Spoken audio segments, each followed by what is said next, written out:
Manchester City versus Everton, The Citizens gaspol kejar puncak klasemen, siap tempur di Etihad. Wih, top Marco top. Man City kejar Erling Haaland dari Brasil dengan klausul rilis fantastis 87 juta. Pep Guardiola ingin bajak Real Madrid untuk rekrut gelandang Rp1 triliun. Super gila-gilaan. Manchester City siapkan tawaran Rp1 triliun untuk bintang muda Nottingham Forest. Go! Blue Moon, you saw me standing alone. Yes, a goal! Buat kamu semua yang ngaku pendukung sejati Manchester City, wajib banget dong buat subscribe channel ini dulu. Terima kasih ya guys. Manchester City versus Everton, The Citizens gaspol kejar puncak klasemen, siap tempur di Etihad. Manchester City punya peluang besar untuk mengambil alih puncak klasemen Liga Premier Inggris saat menjamu Everton di Stadion Etihad Sabtu (18/10) malam waktu Indonesia Barat. Saat ini, City berada di posisi 5 dengan 13 poin, hanya terpaut 3 poin dari pemuncak klasemen sementara Arsenal. Laga ini menjadi pertemuan pertama sejak April lalu, saat City menang 2-0 di Goodison Park lewat gol O'Reilly dan Kovacic. Anak asuh Pep Guardiola datang dengan modal positif, 7 laga terakhir tak terkalahkan, (5 menang, 2 imbang, termasuk kemenangan 1-0 atas Brentford sebelum jeda internasional. Erling Haaland kembali mencuri perhatian. Striker Norwegia itu sudah mencetak 21 gol musim ini, 9 diantaranya di Liga Premier dan menjadi kandidat kuat peraih sepatu emas. Guardiola pun memuji progres timnya yang menurut data jadi tim paling produktif tahun ini (55 gol dari 26 laga) dan berbagi rekor kemenangan terbanyak bersama Liverpool (16). City juga punya rekor apik kontra Everton, tak terkalahkan dalam 16 laga terakhir di liga sejak 2017. Guardiola menilai timnya semakin dekat ke performa terbaik, tapi menegaskan harus terus berkembang selangkah demi selangkah. Bagaimana menurut Anda? Apakah City bisa menggeser Arsenal dari puncak? Tulis pendapatmu di kolom komentar.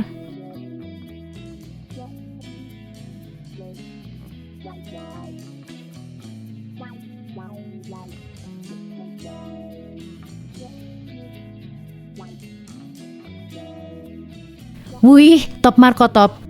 Man City kejar Erling Haaland dari Brasil dengan klausul rilis fantastis 87 juta. Manchester City tengah membidik talenta muda Brasil yang dijuluki Erling Haaland dari Brasil.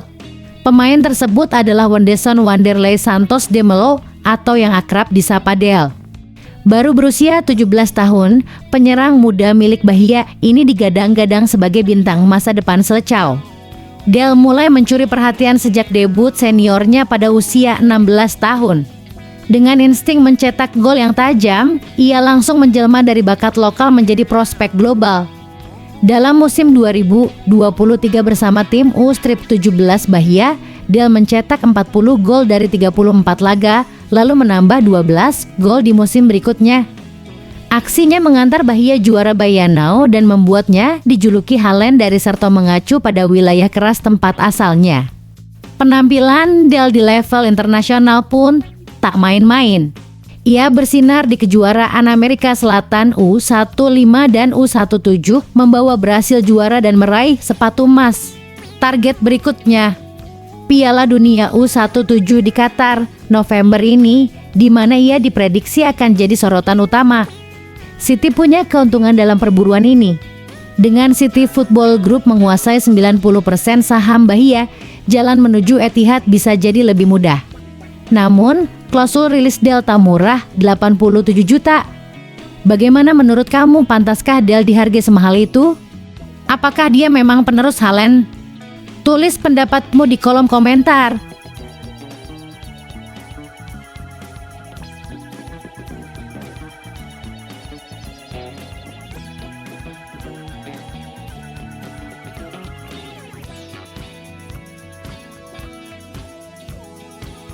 Pep Guardiola ingin bajak Real Madrid untuk rekrut gelandang Rp1 triliun. Pep Guardiola kini secara pribadi ingin membajak Real Madrid demi merekrut gelandang fenomenal Crystal Palace, Adam Wharton, yang dikabarkan bernilai 87 juta atau sekitar 1,9 triliun rupiah. Langkah ini dilakukan di tengah kekhawatiran atas kondisi Rodri yang tengah berjuang pulih dari cedera ACL. Setelah kembali beraksi tapi mengalami kemunduran di laga melawan Brentford, Pep memilih untuk menjaga Rodri dengan memainkannya 60 hingga 65 menit saja demi meminimalisir risiko cedera. Di sisi lain, Man City berupaya memperkuat lini tengahnya dengan mengajukan tawaran untuk beberapa gelandang muda Inggris termasuk Wharton. Adam Wharton, 21 tahun, menjadi incaran utama. Meski baru 1 kali membela timnas Inggris senior, penampilannya di Crystal Palace sangat impresif. Namun, Palace yang mengontraknya hingga 2029 belum berniat melepasnya dalam waktu dekat sehingga kemungkinan transfer baru terjadi musim panas nanti. Apakah langkah Pep membajak Real Madrid ini bakal sukses? Menurut kamu, apakah Wharton pantas diboyong dengan harga fantastis? Yuk, bagikan pendapatmu di kolom komentar.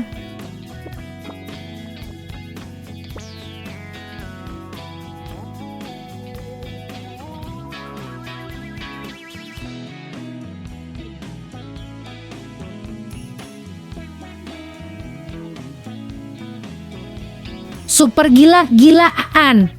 Manchester City siapkan tawaran Rp1 triliun untuk bintang muda Nottingham Forest. Manchester City dikabarkan siap menggelontorkan dana besar sebesar 75 juta atau sekitar 1,6 triliun rupiah untuk merekrut Elliot Anderson, bintang muda Nottingham Forest. Namun, persaingan ketat diprediksi terjadi karena Chelsea juga tengah mengincar gelandang Inggris berusia 22 tahun ini. Pep Guardiola sudah memantau Anderson secara intens beberapa bulan terakhir dan menjadikannya target utama untuk memperkuat lini tengah musim panas nanti. Ini menjadi opsi penting setelah penampilan Nico Gonzalez belum meyakinkan dan masa depan Rodri, yang baru saja dinobatkan sebagai peraih Ballon d'Or, masih diragukan dengan rumor kepindahan ke Real Madrid yang terus menguat. Anderson sendiri menunjukkan perkembangan pesat sejak bergabung dengan Forest dari Newcastle United senilai 35 juta pada 2024. Performa gemilangnya bahkan membuat pelatih timnas Inggris, Thomas Tuchel, memberinya debut internasional dan kini sudah mengantongi 3 caps. Menurut kamu, apakah Anderson layak ditebus mahal-mahal? Atau City harus mencari opsi lain? Bagikan opini kamu di kolom komentar. Kalau mau dibuat lebih santai atau lebih serius, saya siap bantu.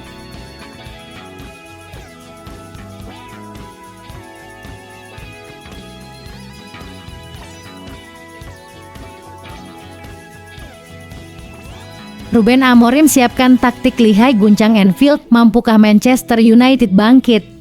Laga panas Premier League akhir pekan ini akan mempertemukan dua raksasa Inggris dalam kondisi kontras. Liverpool yang sedang terpuruk menghadapi Manchester United yang mulai menunjukkan tanda-tanda kebangkitan. Duel di Anfield ini diprediksi akan menjadi ujian krusial bagi kedua tim. Liverpool, meski berstatus juara bertahan, tengah berada di titik nadir usai menelan 3 kekalahan beruntun. Kekalahan terbaru datang secara menyakitkan di Stamford Bridge ketika gol Estevao di menit akhir membuat mereka pulang tanpa poin. Skuad Arne Slot kini butuh solusi cepat sebelum krisis semakin dalam. Di sisi lain, Manchester United asuhan Ruben Amorim baru saja bangkit lewat kemenangan meyakinkan 2-0 atas Sunderland di Old Trafford. Kemenangan tersebut memberi angin segar dan mengurangi tekanan terhadap sang pelatih asal Portugal. Kini Amorim mengincar lebih dari sekadar kemenangan biasa, ia ingin membuat pernyataan besar di Anfield. Dengan mengincar kelemahan di lini belakang Liverpool yang mulai terekspos musim ini, Amorim diyakini telah menyiapkan taktik khusus untuk mencuri poin penuh. Apakah ini momen kebangkitan Manchester United yang sebenarnya? Bisakah Amorim mencetak sejarah di markas musuh bebuyutan? Tulis pendapatmu di kolom komentar.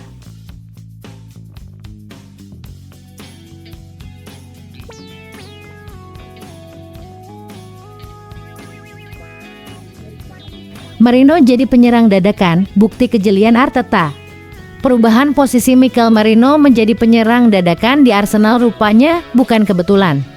Menurut sang ayah, Miguel Merino, keputusan Mikel Arteta adalah bentuk kejelian luar biasa dalam melihat potensi tersembunyi anaknya. Sejak bergabung dengan Arsenal musim lalu, Merino yang berposisi asli sebagai gelandang mulai sering ditempatkan sebagai ujung tombak terutama saat The Gunners mengalami krisis di lini depan. Eksperimen Arteta ini langsung membuahkan hasil. Merino mencetak 9 gol musim lalu dan meski baru mencetak 1 gol musim ini, kemampuan finishingnya terlihat makin matang. Secara teknis, dia pemain yang bagus dan punya kemampuan untuk menyelesaikan peluang, ujar sang ayah kepada Cade Nasser. Ia juga menyebut bahwa Merino memang punya insting yang kuat di kotak penalti, hal yang dilihat Arteta hingga menjadikannya pengganti Havertz di lini depan. Arteta juga dinilai cerdas karena mampu memanfaatkan kemampuan ofensif Merino tanpa mengorbankan keseimbangan pertahanan tim. Kombinasi fisik, teknik, dan fleksibilitas membuat Merino menjadi aset penting bagi Arsenal musim ini. Menurut kamu, apakah Merino cocok jadi striker permanen Arsenal ke depannya? Atau lebih baik tetap sebagai gelandang? Yuk tulis pendapatmu di kolom komentar.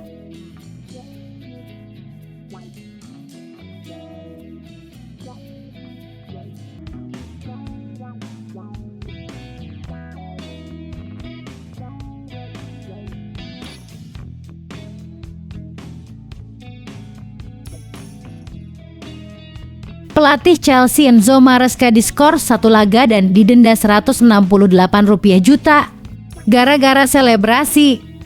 Federasi Sepak Bola Inggris (FA) resmi menjatuhkan sanksi kepada pelatih Chelsea Enzo Maresca berupa larangan mendampingi tim selama 1 pertandingan serta denda sebesar 8.000 atau sekitar Rp168 juta.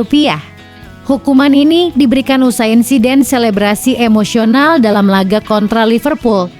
Dalam pertandingan yang dimenangkan Chelsea 2-1 lewat gol dramatis Estevao di masa injury time, Maresca tak kuasa menahan euforia. Ia melompat dari area teknis dan berlari merayakan gol bersama para pemainnya. Namun, aksi ini justru berujung kartu kuning kedua, setelah sebelumnya mendapat peringatan di babak pertama. Meski Maresca telah menyampaikan permintaan maaf usai laga, FA tetap menilai tindakannya sebagai pelanggaran etika di area teknis. Akibatnya, ia dipastikan absen saat Chelsea bertandang ke markas Nottingham Forest pada Sabtu, (18/10). Tugasnya akan sementara diambil alih oleh asisten manajer Willy Caballero. Menurut kamu, apakah sanksi ini terlalu berlebihan untuk selebrasi spontan di momen krusial? Atau memang sudah sepatutnya pelatih menjaga etika di pinggir lapangan? Yuk tulis pendapatmu di kolom komentar.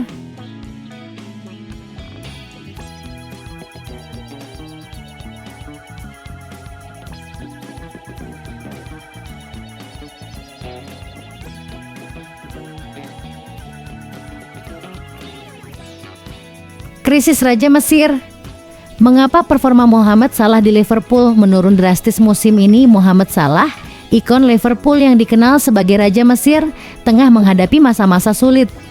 Hanya mencetak 2 gol dalam 7 laga Liga Inggris dan tak satu pun dari permainan terbuka sejak pekan pertama. Salah terlihat jauh dari performa gemilangnya musim lalu, di mana ia mencatat 57 kontribusi gol. Menurut Opta Analyst, penurunan ini bukan semata karena Salah. Liverpool sendiri mulai menunjukkan tanda-tanda krisis. Setelah awal musim yang menjanjikan, The Reds kini menelan 3 kekalahan beruntun dari Crystal Palace, Galatasaray, dan Chelsea. Salah gagal mencetak gol di ketiganya, bahkan melewatkan 2 peluang emas saat melawan mantan klubnya, Chelsea. Statistik menunjukkan penurunan signifikan dalam permainannya, rata-rata sentuhan per laga turun dari 48. 6 menjadi 42. 6 sentuhan di kotak penalti anjlok ke-5. 5 terendah sejak ia bergabung. Dribble sukses turun drastis dari 39 menjadi hanya 20. Namun, tidak semua aspek menurun. Expected assist dan big chance created-nya tetap stabil, menandakan kreativitasnya masih ada, meski tak seefektif dulu.